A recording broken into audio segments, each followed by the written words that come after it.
Hi, I'm Michael Schwartz, naturopath, founder, formulator of Michael's Health.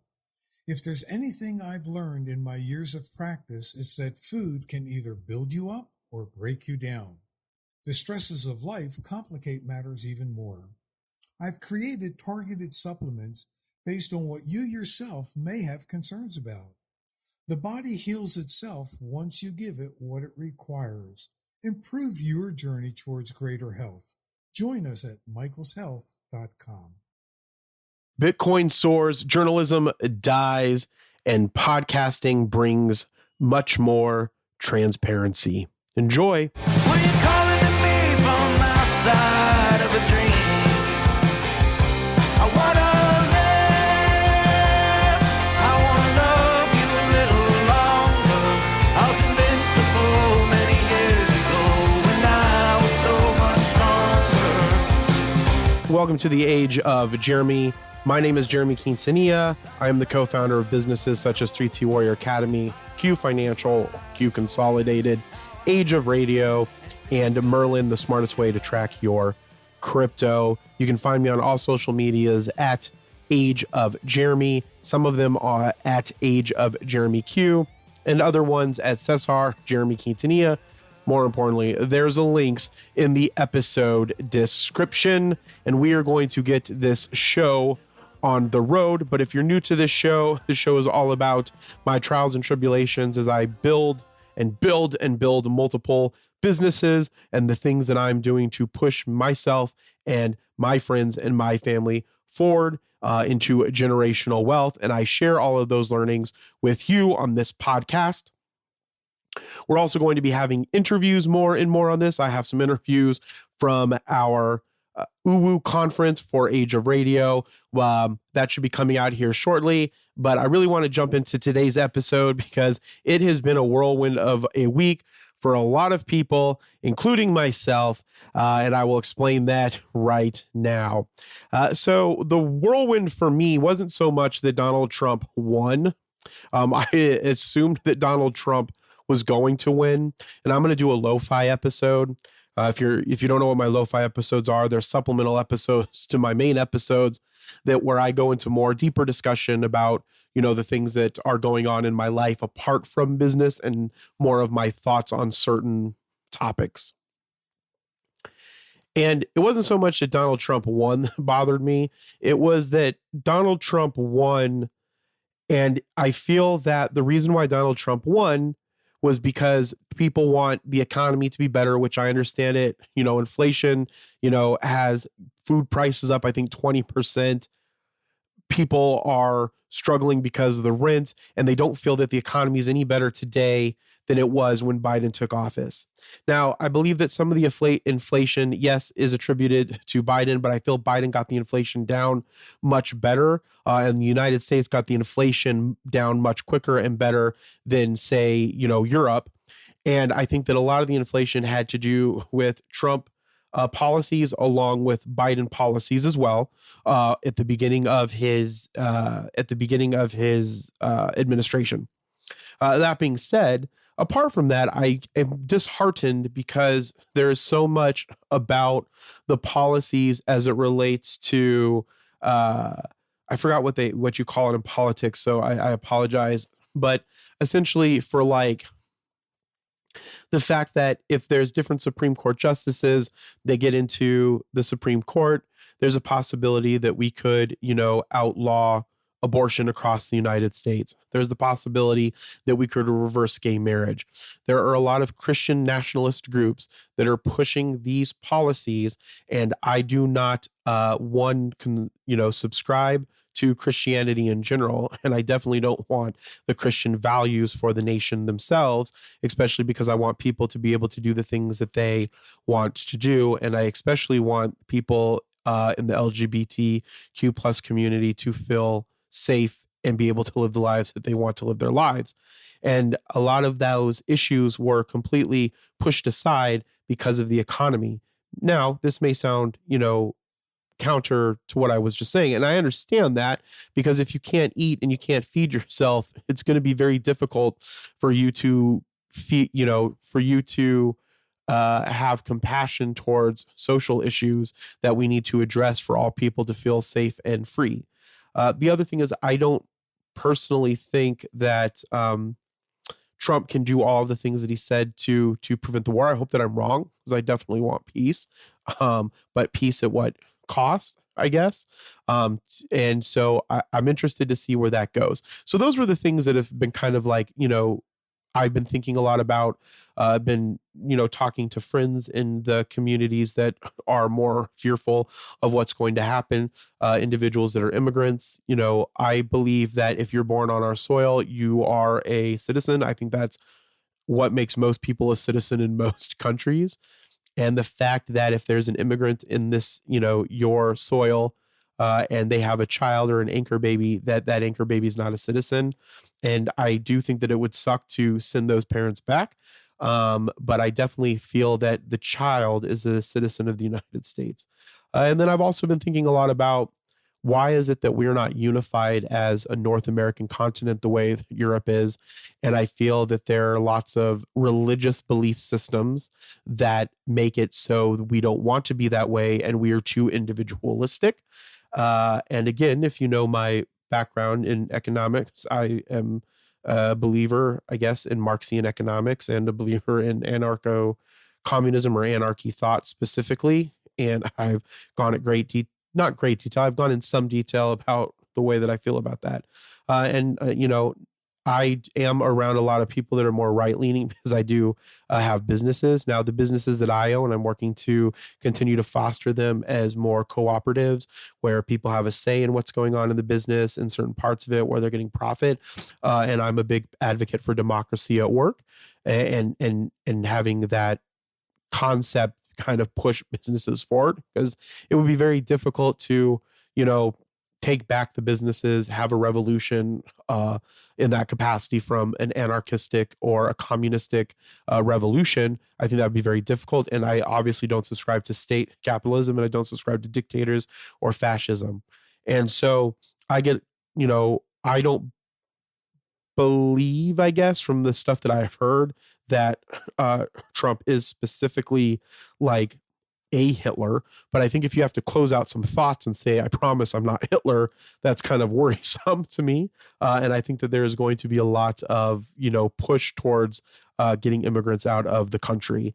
And that's just not something that I personally believe in. I think that there should be better support with Mexico and Central America, and more unification between North America, and unification with North America, which is Mexico, Canada, Greenland, America, or United States of America, and then some of the Caribbean places and Central America.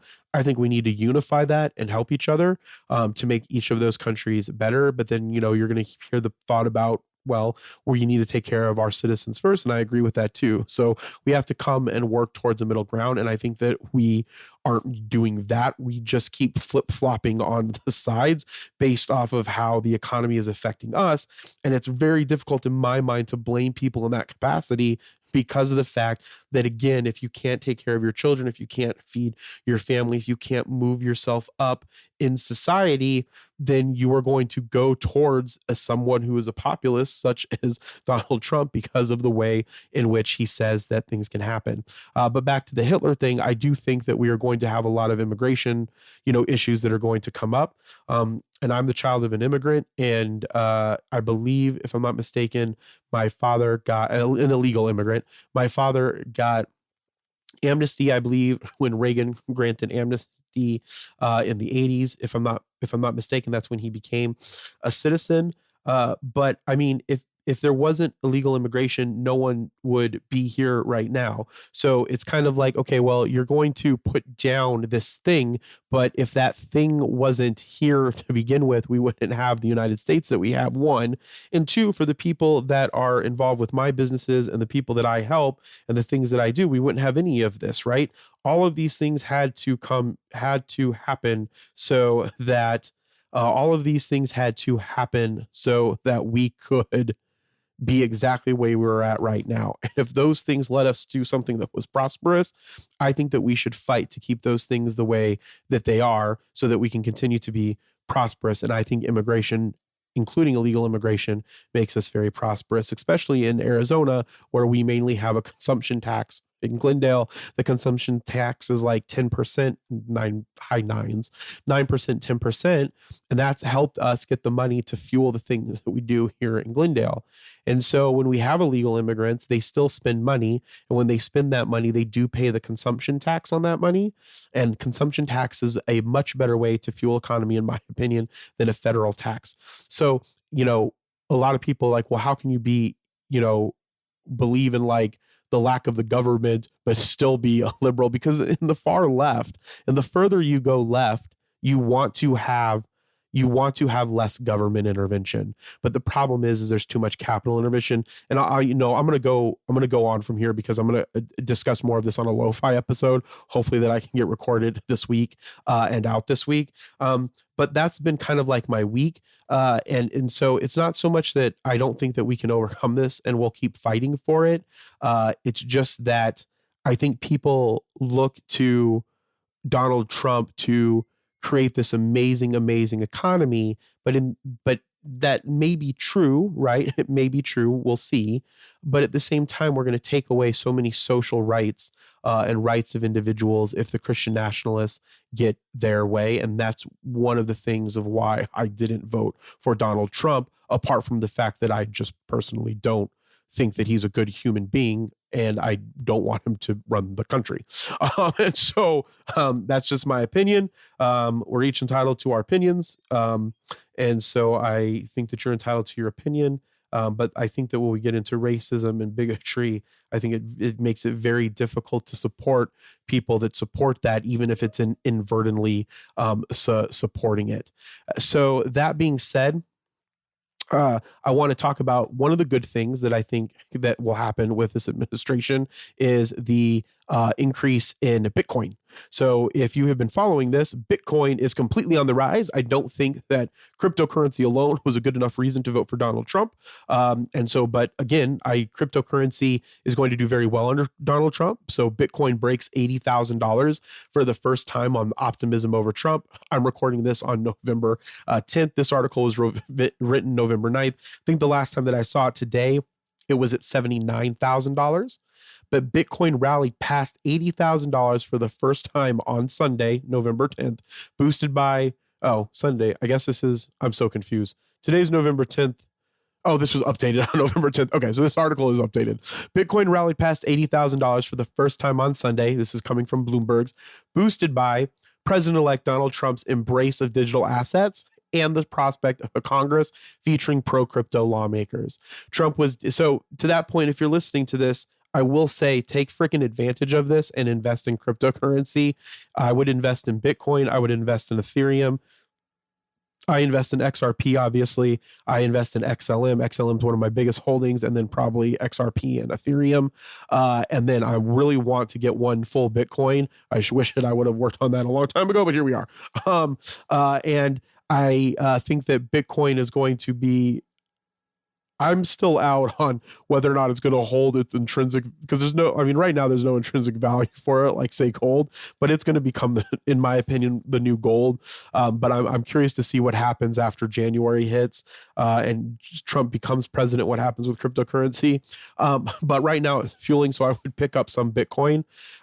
Trump was declared the winner in Arizona, marking a clean sweep of the 7 U.S. battleground states. His decisive victory in the U.S. presidential election has prompted celebratory chest thumping from the crypto industry, which spent more than $100 million backing a range of crypto-friendly candidates in the U.S. election.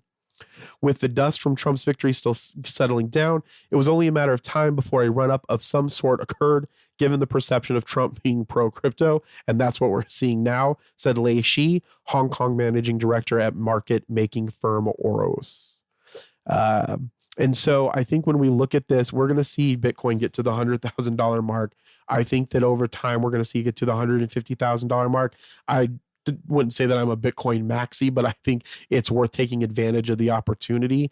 I know it for a lot of people that are struggling with, paying their bills, a lot of people that are struggling and being afraid of them losing their parents if their parents are immigrants, them losing their, citizenship if they were born here in the United States, and also with transgender rights and gay, lesbian and gay rights being, the possibility of a lot of those stuff being taken away, along with, something that, while I'm not a huge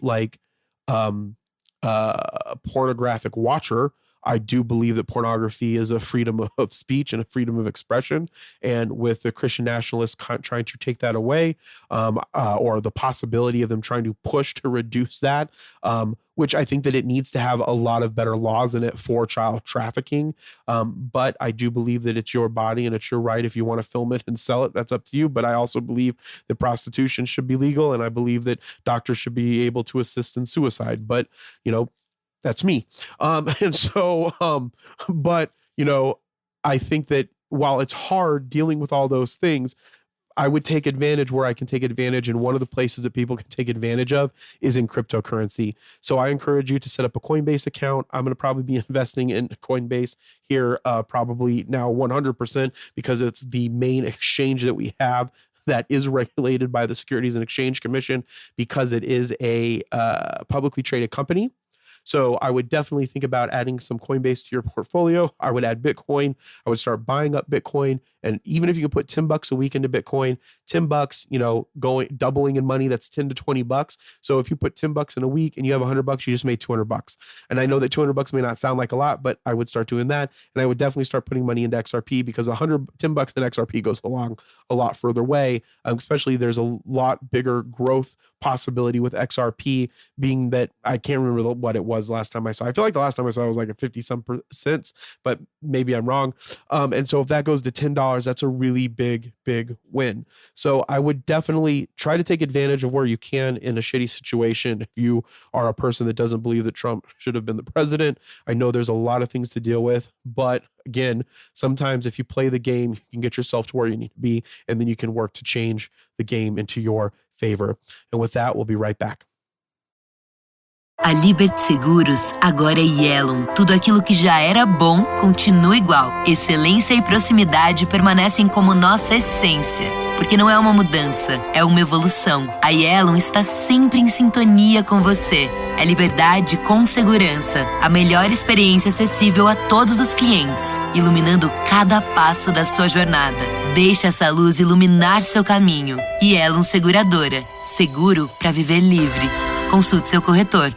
Ok, legal, tá bom, normal. Parar toda hora para abastecer? Não é legal. Mude para um Haval H6, o híbrido que conquistou o Brasil e tem a maior autonomia do segmento, com até 170 km no modo elétrico. Haval H6, a linha SUV eletrificada mais completa do país. GWM, Hello Tomorrow. Paz no trânsito começa por você. Consulte autonomia no site gwmmotors.com.br. Let's talk about Elon Musk. So I have been an advocate of Elon Musk for a very, very long time, especially with reusable rockets. I like the push towards electrical products and getting cars to be much more affordable with the electrical car being more affordable, I guess. And I think that he or his team or his engineers or whatever have done really good jobs at that stuff. I think that X was a mistake on his behalf. He tried to get out of X because of the valuation. I think after, again, I don't know him. I think after he got it, he was like, well, we might as well, utilize it to as much as we can to provide this concept of freedom of speech, make it a place for complete freedom of speech, and get people on there. Now, I am 100% for freedom of speech. If you are on our podcast network, other than if it's like blatantly racist, like I guess KKK racist or Nazi racist, if people talk about politics and they're Trump, I don't care.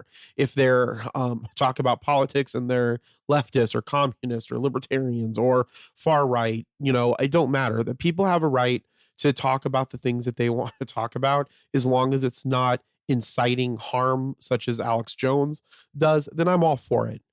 And I think that people should have the ability to say whatever it is that they want. I also think that people should never be pushed from the government. The government shouldn't stop things from people going and starting their own presses, starting their own businesses, and them doing what they want to do. A business suppressing freedom of speech really doesn't matter. The government asking that business suppress freedom of speech is completely wrong. If that business is providing free speech and that information doesn't lead to an inciting of violence, then perfectly okay.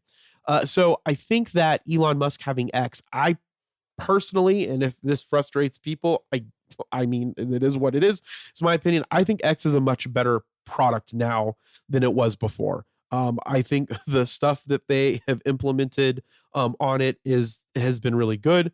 I think that the amount of people that just blatantly say shit on it with that's misleading information is kind of a little bit annoying. But people have the right to that. People need to do a better job trying to understand that information. And that's kind of where I go back and forth. I mean, some people, they don't have the ability or the know-how or the understanding or the education to go and see if something is misinformation. But I mean, if we look at like the things that Premium offers, the articles, if we look at the way that lists are done, if we look how big Space has gone, I know Spaces was there before, if we look at the things that they've changed through the live, adding the XTV, working to make it an all in one place, I think that they're on a better path for it. And I think Linda Yaccarino, if I'm saying her name right, I'm probably saying her name right, I'm not gonna look it up, I don't care. But the CEO, Linda, I think she wants to make it a really, really good app. I think as a CEO, she wants to do these amazing things, and she wants to take Musk's vision and make it a reality. And I'm fine with, and I'm completely fine with that. I think Grok is great. And so I wanted to kind of touch point on this because I think that one of the things that is good about this is this community notes that's been added. So community notes on X aim to create a better informed world by empowering people on X to collaboratively add context to potentially misleading posts. Okay. And so I think that this is a really good push forward for people to say, hey, look, this might be misleading, because the idea that Elon Musk has, whether we believe it's the best thing or not, is the fact that we're now the journalists, which is a problem because none of us are trained in being journalists, and that's why journalism's gonna continue to go bad, in my opinion. But I do think that like the traditional news sources are very, more left-leaning, and that can be put off to people that more have right-leaning values. So they shouldn't be reading those newspapers. They should be going and finding other newspapers, and they should be going to X, but X doesn't have like journalism from real people that have spent their time on journalism. And I think that that's one of the problems. So I'm going to talk about that in a second, but I really want to talk about these community notes. So contributors can leave notes on any post, and if enough contributors from different points of view rate that note as helpful, the note will be publicly shown on a post. And so community notes are now publicly visible to everyone in the US. For more information, we have included responses. Twitter or X has included responses to frequently asked questions below on this about community notes. So essentially what can happen is you can go to community notes. So if I go to community notes on my, okay, so you have to sign up to, that's why I couldn't find it, because I found the place where you go to sign up for it. Okay, so community notes is so if you type in community notes and you go to the community notes X account, you follow it, or you don't have to follow it, but there's a way to become a contributor. So community notes is a collaborative way to keep people better informed. So one, contributors are people like you. Anyone on X whose account meets the eligibility criteria can sign up to help. All contributors start with the ability to rate notes, and over time can earn the ability to write notes. Notes aren't chosen by majority rule. Community notes identifies notes that are found helpful by and for people with different points of view. X doesn't choose what shows up, the people do. Now that I think is a fantastic, fantastic thing that X is doing with these community notes, because that's one of the things that we want to kind of build a democratic society for, right? Is we want the people to say the things that they want to see. The problem isn't, so I don't think that inherently is a problem. I think is that one, I think people might abuse it, right? About what they're saying, how they're associating it with what they believe, right? And not looking at it factually. And so I think that can have cause for more notes to go out there. But for the first part, You're just rating notes that other contributors are doing. So as long as you're not a shitty person, you're doing it from a, something that you want to do and be good at it, that could be very, very helpful for a lot of people to stop the spreading of misinformation and posts that aren't helpful to the general public. And I think that concept is 100% fantastic that we should do. So I encourage you that are on X to try to become a contributor for Community Notes, go deeper into it from a journalistic standpoint and trying to help stopping the spread of misinformation. Because I think that was one of the reasons why journalism is completely, in my opinion, going to shit, especially from a social media perspective, because we have a lot of people that aren't technically trained or taught to be journalists. I remember, I don't know what podcast it was, but this was many, many years ago, during the first Trump administration. And there was someone who was interviewing someone else about an article that they wrote that was blatantly not true if the person that wrote the article went and fact checked it. Now, the person that wrote the article did not care about the truth of it. That person believed that her responsibility was just to share the information that she had found or that she had gotten without trying to fact check it. And I think that that's the biggest problem with what we're running into with everybody putting information out there. If everybody holds to to certain value systems of what we should be checking the same way that journalists do, then sure, everybody can go out there and they can be all the journalist people that they want, and we could be the new media and we could be the new journalists. But the fact is that people in this world are trying to grow themselves and get larger and larger. So the more outlandish of the stuff that you continue to push, even though if we took a little bit of time, we could see that it wasn't true in any way whatsoever, that's where the problem of the spreading of information gets. Now, I think something like these community notes can help with that from X, because I think that X is probably one of the biggest pushers of misinformation, in my opinion, but that's because I spend more of my time on X. And on Threads, Threads seems to be either I'm stuck in a cool algorithm where it's just me talking with people, but Threads doesn't seem to be pushing information. Threads is just about going out there and hanging out and talking to people. I talk to people on Threads every day that I don't know who they are. And I think that's amazing. But when we look at like the principles of journalism, the first obligation to journalism is just finding the truth in a situation, right?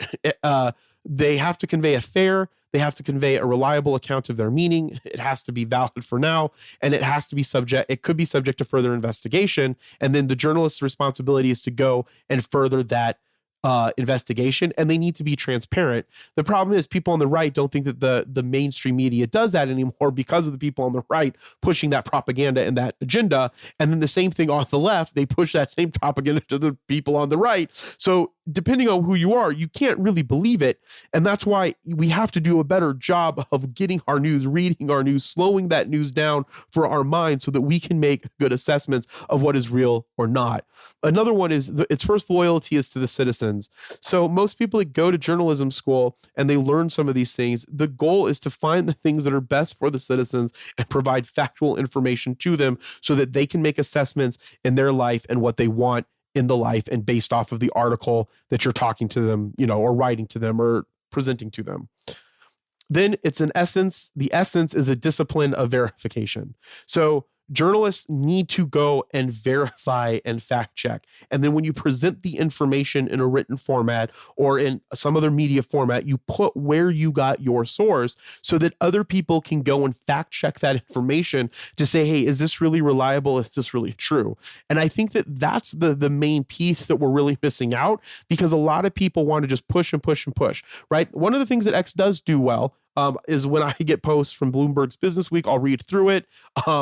If I don't click it and I'm like, okay, this is good, and I repost it right, I should probably read the whole article. They say, hey, do you want to read the whole article before you push this out? That is a very good practice, and that is a very good thing that they ask you to do that, to see, hey, you haven't read this. Is this a thing that is this something that you actually want to push out? And that is where I think that a lot of this is happening, where I say that journalism is dying. The other problem is practitioners must maintain an independence from like the things and the stories that they cover. So they have to remain unbiased.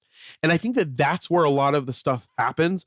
It's very, me talking about Trump and the benefit of Bitcoin, a lot of that, it's very hard to stay unbiased because I don't think Trump is a good person. And I don't think that he's the person that should be running the country. However, I don't think that Kamala was going to be the best person or Jill Stein, but one of them I feel would have been better than Donald Trump in the overall issues that were important to me.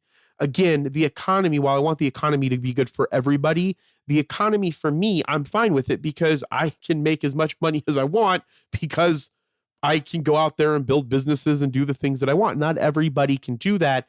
Now, I don't think that that's going to be better under Trump administration. I think it would be better under a Kamala administration or Jill Stein. But the point is that even me talking about it, there's still some biases. And that's one of the things that's very different is that we have to remain unbiased to the stuff that we're talking about as journalists. Not that I'm a journalist. I mean, I like journalism and I love interviewing people and I love talking to people and I just like talking. But that's one of the things that I think that we really have to focus on. And then the other thing journalism has to do is it has to serve as an independent monitor of power. Now, everybody being the media and everybody being a journalist, I think can help with that. It just depends on what the power struggle is that you want. I feel that a lot of people that are on the right and people that are MAGA proponents or Make America Great Again proponents, which I think we need to continue to make America great. I don't think we need to make it great again. I think that America's always been one of the best countries to be in, minus some of the freedoms I think that we need to add to it, like those ones that I mentioned, with the prostitution, certain drugs being recognized, the ability for assisted suicide. If you can't choose to die, I mean, what freedom do you really have? So apart from some of those things, also the corporations not having such of a hold inside of the government, which I think that controls our freedom, the way consumerism works controls our freedom. We have to have all of those things in check. But I think media helps control some of that power and the amount of power, that is going to continue to happen. And that power, I don't know if a House that's ran by people that are loyal to Trump and a Senate that has people loyal to Trump, if we're not going to see a lot of Christian nationalism stuff come into play with the Supreme Court. And that's where my biggest bias is on talking about Trump. But journalism's responsibility is to provide this stuff for you. The problem is that we don't believe any of the stuff that's written about, but it's okay to not believe it. What's not okay is to not fact check it if you don't believe it, to find out if it is something that's worthwhile and believable. And that's the part that I think is dying right now, with people reading journalism and everybody being able to be a journalist and being the main proponent of media. And it must provide a form of public criticism and compromise. So when we think of journalism, we have to be critical of the situations. I agree that the left does a lot of talking about woke culture, or it feels that way, or at least it's pushed that way by the right. There are certain things that I don't think that children need to be taught when they're younger. Katie Couric mentioned this on one of her lives, and I agree with her 100%. I don't think a third grader needs to know how to, identify their own pronouns. Maybe as they get older, I don't think that there's a problem with that. There is I believe a transgender person there's a transgender person that lives near me. They had someone out late last night. I was frustrated at the situation. I wasn't frustrated that person was a transgender. I still refer to her as her because those are the pronouns that she wanted to be by. That's respectful, right? I believe that they might have left trash out in front of my house that I think was disrespectful for them not to pick up, but there's no need to be disrespectful about the way in which that they identify themselves. And I don't want to live in a world where we can't be okay with those types of things. And that's just my personal opinion, but that's because of the way that I grew up and how I grew up. So I think that we need to be critical of everything that's happening as a journalist, and also being able to make some compromises on what the situation is, which that criticism and the compromise also helps us be unbiased to the things that we need to talk about as we're reporting stuff, as we're talking about stuff. Because even like this podcasting, I'm giving you news right now. I'm in some fashion a journalist giving you information and trying to uphold all of these things that I believe are super important to create our freedom of speech and freedom of the press. It must keep the news comprehensive and proportional. So what that means is keeping news in proportion and not leaving important things out are also cornerstones of truthfulness. I think that gets messed up a little bit with certain type of media, especially with, like if you follow Elon Musk or any right-leaning individuals, they'll post like, this is the full interview that happened on CNN and this is what you got. And so when you clip some of those things out, things can be misinterpreted.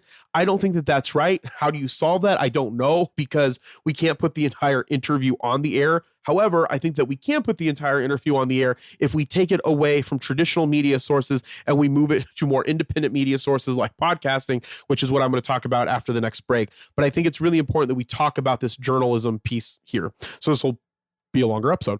And then its practitioners must be allowed to exercise their personal conscience. So every journalist must have a personal sense of ethics and responsibility, a moral compass. Each of us not be willing, if fairness and accuracy require, to voice differences with our colleagues. So this doesn't mean that we need to voice the difference in the piece or the information that we're doing, unless it's an opinion piece, right?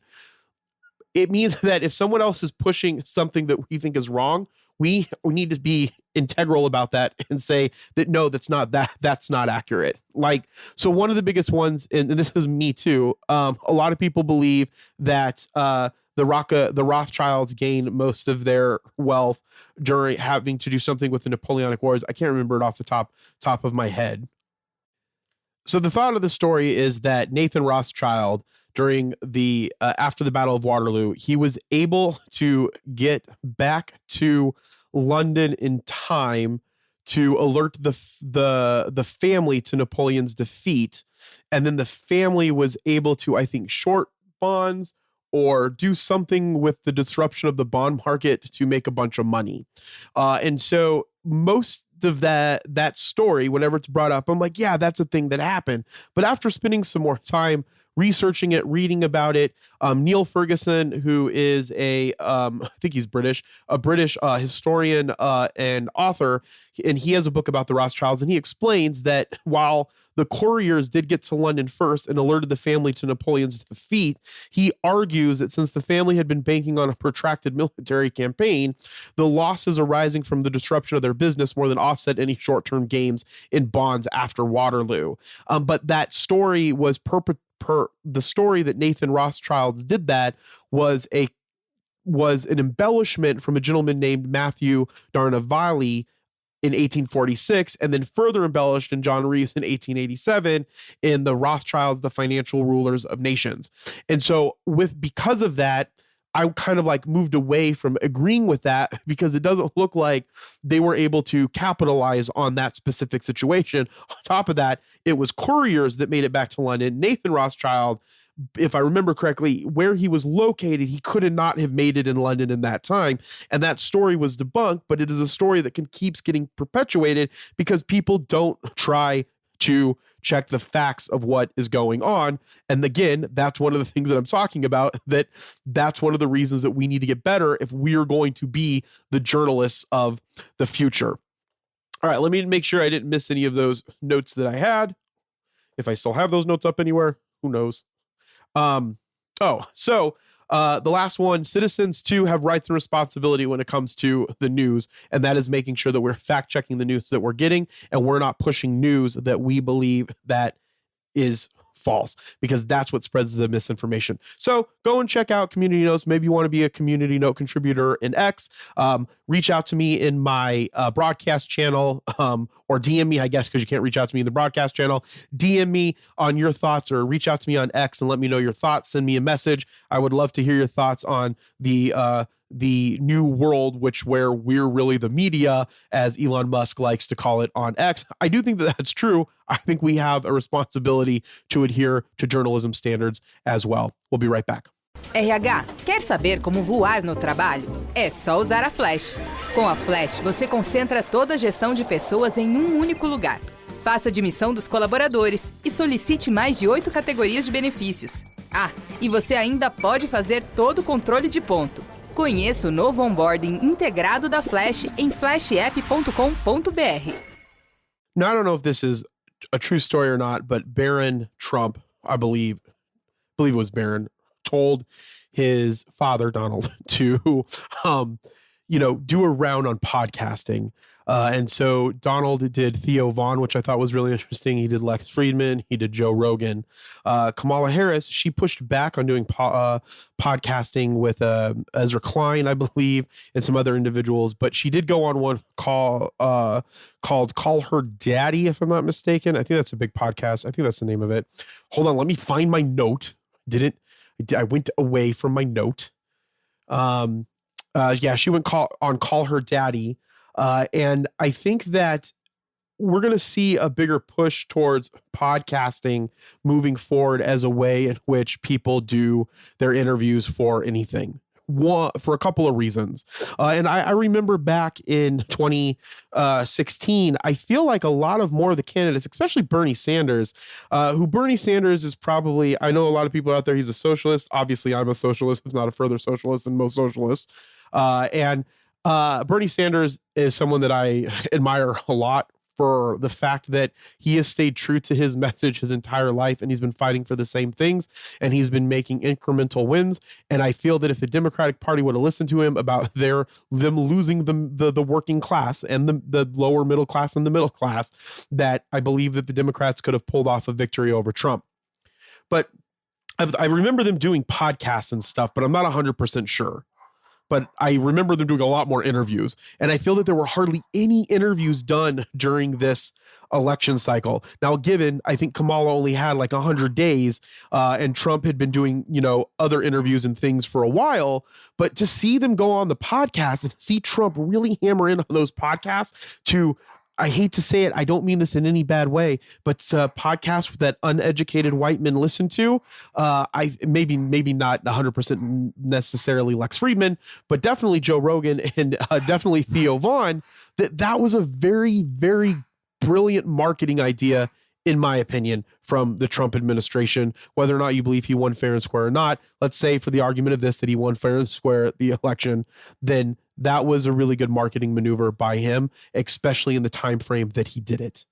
And today, after I do some calls for Index Universal Life Insurance, I'm going to submit a request to do my presentation that I did at Evolution's a podcast for the life of me, what the name is. That's the podcast. It's like the largest podcast conferencing company. Podcast Movement, I think, is what they're called. Oh my gosh. You would think that I hadn't been involved with podcasts at any time in my life because I can't remember anything. But Evolutions, I'm going to put in to speak at one of the panels. It's like a 30-minute panel. My presentation is about 30 minutes. It's about why everyone should have a podcast. And I think that everybody should have a podcast for their voice, but especially if you're doing interviews, I think that you should, because I believe over the next 5 to 10 years, at least over the next election cycles moving forward, presidents are going to do a lot more interviewing. And I think that all candidates of all parties, all candidates of all positions, whether they're local or federal, need to spend more time doing podcasts with people that do podcast interviews, no matter how big that they are. And the reason is for a couple of reasons. One, it's a much better depth analysis of what's going on. We can sit down and we could talk. We could, if we wanted to, I could bring someone on here. We could talk for 3 hours about what's going on. And now people would listen to that. You can get a lot longer content than what the news media pushes out from the big corporations.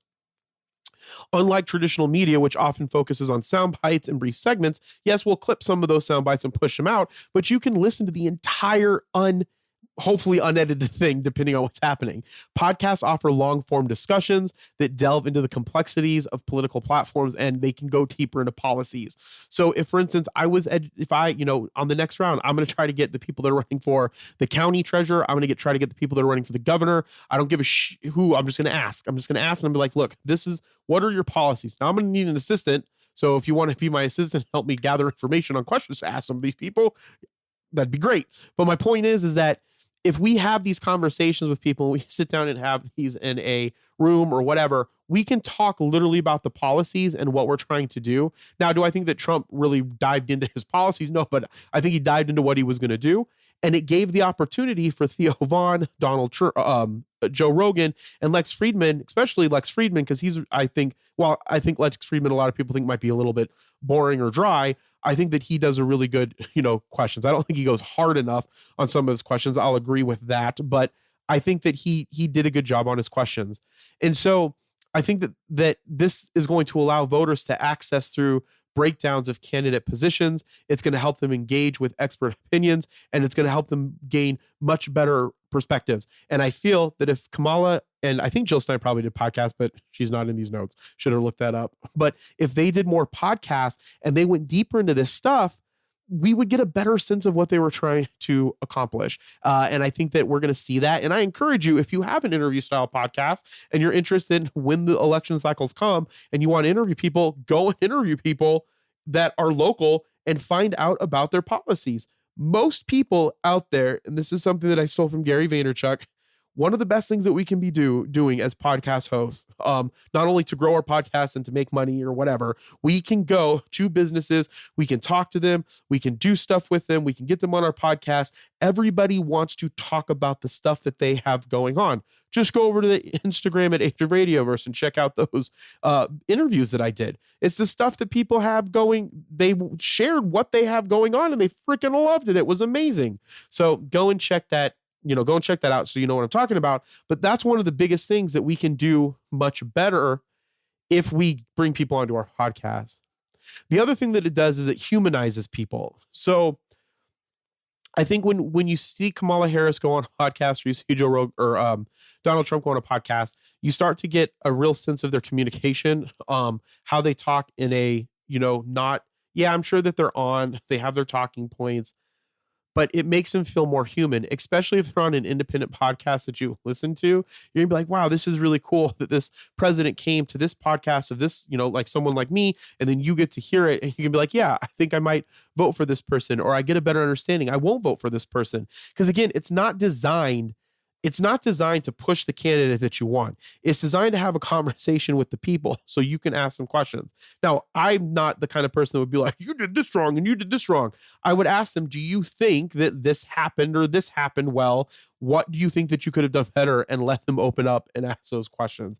I think that would be a much better way to do interviews and a much better way for people to feel better about the interviews that they were giving. And I believe that that's going to be the future of how we're going to see candidates talk to people.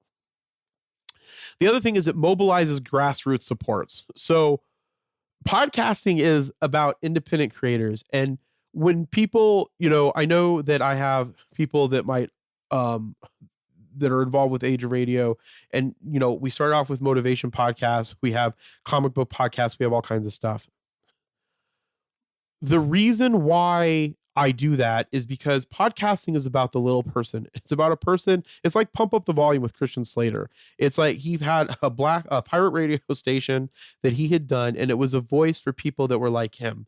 And that's what podcasts give us the opportunity for. Now, we have to do a lot of marketing to get the podcast shown to people. You have to have big names on it that can share it out. But it can definitely be done because tons of independent podcasters are doing it. In fact, a couple of weeks ago on our Age of Radio versus Mercury show, our Age of Radio Mercury show on Instagram, we talked about the Independent Podcast Awards. There were some amazing podcasts that won awards that are doing fantastic, and they're completely independent. And so when we think about podcasting is really a grassroots movement. It is about the people's voice in a community, sharing that voice and them listening to it, gathering around and encouraging each other in whatever niche that they're in. So shows focused on encouraging political participation, educated audiences on voter registration deadlines, local voting laws, and election day logistics. And that's one of the reasons why I think everything should have a podcast. In my presentation, I bring up that Arizona Department of Transportation has a podcast. All of you in Arizona should subscribe to that podcast, listen to it occasionally to know what the hell is going on. It is one of the best and easiest ways to stay informed with stuff, along with things like X and if they have accounts on Threads. The other thing that the podcasts do when it comes to allowing, people to interview and for political parties is it amplifies diverse voices. So podcasting democratized the conversation, right? So the democratization of your voice is important. And that's why I think that everybody should have a podcast and more people should be listening to podcasts, and they should be listening to more podcasts more often with more enthusiasm. I don't know why I added that. It's from the saying that we do in sales. I talk to more people more often with more enthusiasm. So it allows for a broader range of voices and perspectives to be heard, because the problem is that, journalists are going to be more left leaning because of the fact that most people with college educations are more left leaning because they have a wider view of the world, right? And I'm not saying that rights can't have a wider view of the world either. Just traditionally left individuals have a wider view of the world, and that a lot of that stems from specifically education. It's not like I didn't get taught about transgender rights in college. It's just that learning about Islam and learning about social issues and learning about anthropology, it opened me up to people that were outside of the world. So it makes me more acceptable of people that are in different groups of people and us supporting them and them having a voice as well. And so the reason why I'm bringing that up is because podcasts allow us to create these voices in these niches. And that's why it's so important that we push, our information out there as individuals. And one of the best and easiest ways to do it is podcasting. Yeah, I have a $800 mic. You don't need an $800 mic. I have a $400 mixer. I don't need a $400 mixer. You can do it with an H1N. Listen to my lo-fi episodes. In every lo-fi episode, I try to show you a different way, traditionally the same way, because after you have one, it's pretty lo-fi.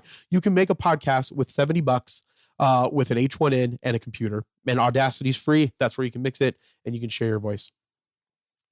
And then there's an authentic connection with podcasts. So podcast listeners often develop a deep connection with hosts and their guests, fostering a sense of community. Like now that I have added a lot of this stuff to my broadcast channel, I get super excited to share it because of the fact that you can go from this podcast, you can join my Instagram broadcast channel, and I share information that I talk about on this podcast. So we have a better connection about what's going on. If you're in my broadcast channel on Instagram, you can ask me questions when I post a little questions. Let me know what questions you want me to ask, and I'll answer them during the podcast. You can create a better sense of community utilizing these types of things, or utilizing podcasts in tandem with social media. I do recommend this though. Social media could go away at any time. Okay. And so it's important to realize that you need to get their phone number if you can, and you need to get people's email addresses. Nothing's more important than newsletters and phone numbers. So, So again, the authentic connection. So I think that, this is more intimate, right? We can have a better intimate conversation through podcasts and the way in which we listen to them. And I think that that's one of the other reasons why we're going to see a lot of this bigger move into these types of segments. I have like 10 people in line for podcast interviews. I just got to clean up how I do them through Zoom, so the network isn't choppy and the Wi-Fi isn't choppy, and that my background is good and everything runs fine. But I will be pumping these interviews out because I enjoy interviewing people, and I want to give them the opportunity for whoever they are to share what it is that they're trying to share. And with that, be thankful, grateful, and kind, and we'll talk with you next time. Bye. You were born in your dying, honey, I'm already crying for you.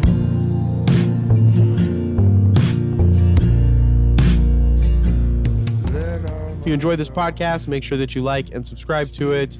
If your podcatcher allows you to, get a 5-star rating, share it with a friend. I would really appreciate that. The opening song was Gaslight Anthem's Positive Charge. The closing song was Trevor Hall's Gardens. I'm recording on a Neumann microphone into a Zoom L8 utilizing Steinberg's Cubase, and I will also be using Waves plugins. So one last time, be thankful, grateful, and kind. We'll talk with you soon. Bye. Bloom the whole year round. Blooming colorful clouds in the sky of your mind.